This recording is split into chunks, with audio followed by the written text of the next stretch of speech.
I was painting Melinda's dad's house in Muskogee, and Cindy called me. She said, Wes, it felt like something just shook my house. Where you at? And I said, well, I'm in Muskogee. What are you talking about? And about that time, my wife's uncle came in and said, at first they thought it was a gas explosion. Yeah. And then they, said the federal building was bombed, so. It really didn't. Everything just went on about just kind of like regular work. Matter of fact, we were at the bombing, the day of the bombing. We were one of the first rigs down there. We got released at 11:15 that night, and on the way back, we made a first aid call. 2 in the morning, we had a house fire. So, it just really, it didn't affect. Now, the citizens were more, more appreciative, I guess I would say, or they vocalized it more, let me say. You get to a call, and they'd thank us for what was going on at the bombing, and they might ask us a few questions. But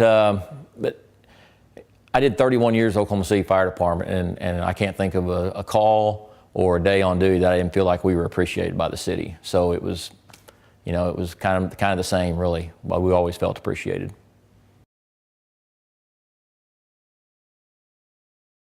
When the bombing happened, I was actually out of town, but when I came back, most of where we're in a small department, a suburb of Oklahoma City. We're kind of surrounded by Oklahoma City, but we're about 6 to 8 miles north of the bombing site. And at first, everybody and their dog wanted to help. Well, if you do that, who's going to cover everything else? So they had, actually, whenever I was on shift at the time, we were covering pretty much the north part of Oklahoma City. I remember responding out on I-35, which is 6 miles east of where our fire station is, out east of I-35 and further, and way up north, almost to Edmond, making calls for Oklahoma City Fire Department, while they were down at the bombing site. But I didn't go down to the bombing site until, if I remember right, probably about 10 days later, 7 to 10 days later. I'm trying to remember. And I was only there for one shift. It was just luck of the draw where my fire chief wanted me to be at the time, because they would call up, well, we need 10 people today. If I wasn't on duty, or if I wasn't working overtime to cover our fire station, it's just a luck of the draw that I was, some guys were down there 3 or 4 or 5 days, different times. I was only down there once.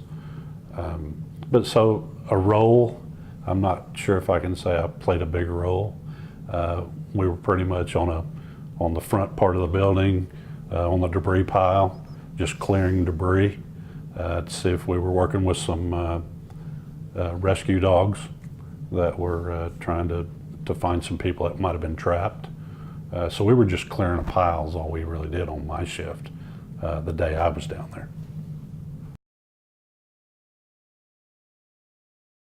We weren't mobilized till 7 days after, initial response was done. But probably the most worrisome, scariest part was the first night when we were digging, and we were down in the basement and digging and clearing rocks, and started finding coloring books. And that, that makes you think, oh, Jiminy, I'm gonna uncover a child, or because there was a daycare in the federal building at the time, and so it changes things when you start seeing that, and gets pretty stressful at the time.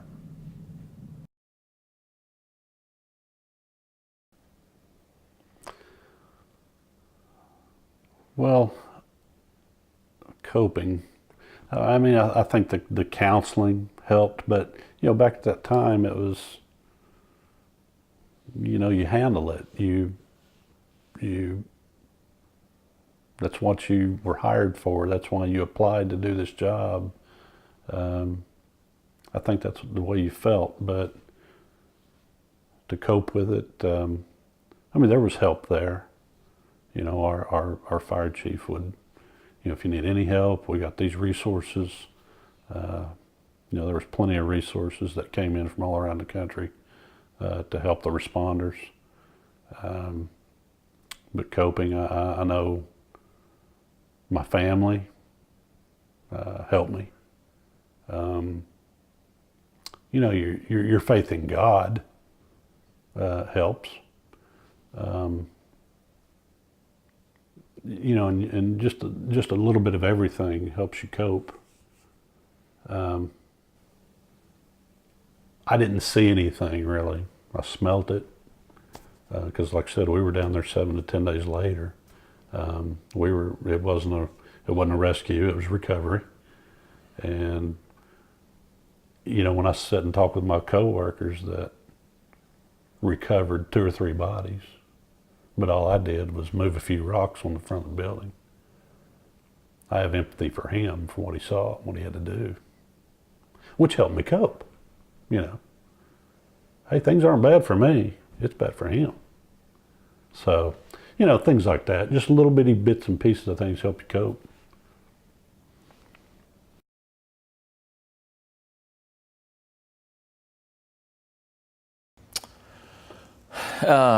After the bombing, the support that now personally and as a fire department, it was overwhelming. The response from the citizens was just absolutely crazy. They had traffic jams downtown from people wanting to show up and donate stuff.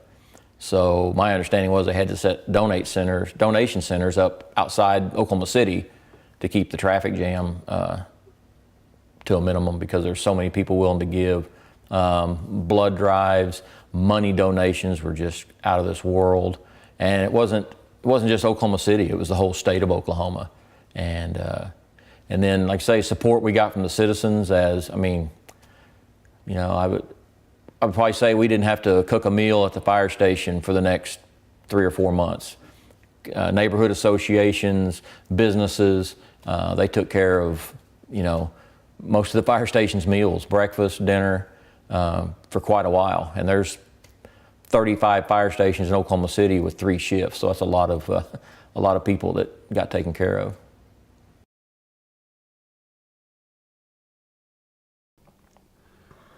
Oh, I really haven't ever sat down and asked them, but I think they had empathy for me. My girls were little. They were elementary school, young elementary school, and it scared them. I don't think for me, but how somebody could do something like that. They had a fear. It's just like, the bad guy fear that a little kid has. But you tell them, hey, bad things happen in life and good things happen in life, and this is one of the bad ones, and we move on, and, you feel sorry for, people that got hurt. But you try to do your best to have your family get on with normal life and help them if that's coping. But I think it's just, spending time with them, tell them everything's gonna be okay.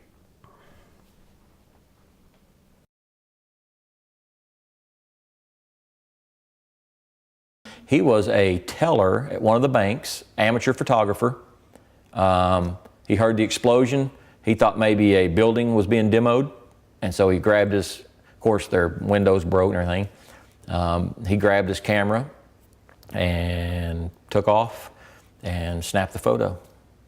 And a lot of people, and I don't know if y'all know, a lot of people don't know that there was 2 photos taken. 2 different people took the same photo. Oh, really? Yes, an employee from ONG took the photo. He goes back to work. He's publishing or whatever it's called, getting his film ready, and he noticed the picture on there, processing his film, there we go, and noticed the photo on there. He was a guy we had a few problems with. Then the next day he was like selling t-shirts with the photo on it, making little statues. Aaron talked to him, put a stop to it. Come to find out, ONG got hold of him and demanded he give them the photo and the film and everything. He argued that it was his because he took the picture. ONG argued, you were in our truck, it was our camera, our film, you were on our time, it's ours. Well, he felt so strongly that it was his that he gave up a 31-year retirement to sue and to go to court for the rights to that photo, which he lost. And ONG won the rights to the photo. They created a little board, I don't know what you call it, board of directors, something over the film, over the photo, and me and Aaron are part of it, and so it wouldn't be used unless me and Aaron gave our permission. And we use it for, like I use it to promote when I'm coming to speak, which I have Aaron's blessing. It's like she said, anything that's positive, that's gonna, you know, raise awareness for firefighters, first responders, or anything, she's all on board with it. And that way Bailey doesn't die in vain. You know, it's being used for something good. We never heard from him again. We've had some trouble with the other gentleman too, the Pulitzer Prize. Some people tried to use it, use the photo, and here's the thing, the difference in the photo is so minuscule that they had to get with the AP and somebody else to put them side by side, and they found out they were standing maybe this far apart, but the shadow on my helmet, or my shadow on my face when I'm looking down, is different in one of the photos. And that's how they know whose is who. So that's how we know which one we can use. Because the guy that won the Pulitzer Prize, he gets, anytime that photo is used, he wants his $10,000. So we got into things where people would say, you know, use the photo, and he would email them and say, you need to cease and desist or pay me my $10,000. And so we just avoid him. We don't even mess with him anymore. So there's been a lot of issues with the photo, like I say, and you know, we sued people to stop using the photo for stuff, and the judge said, you have no rights, you're not celebrities. We had an attorney that said, well, they were put in celebrity status because of the photo. And the judge said, you know, maybe he was, but Miss Almond doesn't have a say-so because her party in the photo is deceased. So she has no say-so. I mean, so that's the kind of stuff that, you know, Aaron had to deal with and that we dealt with afterwards besides everyday life. So.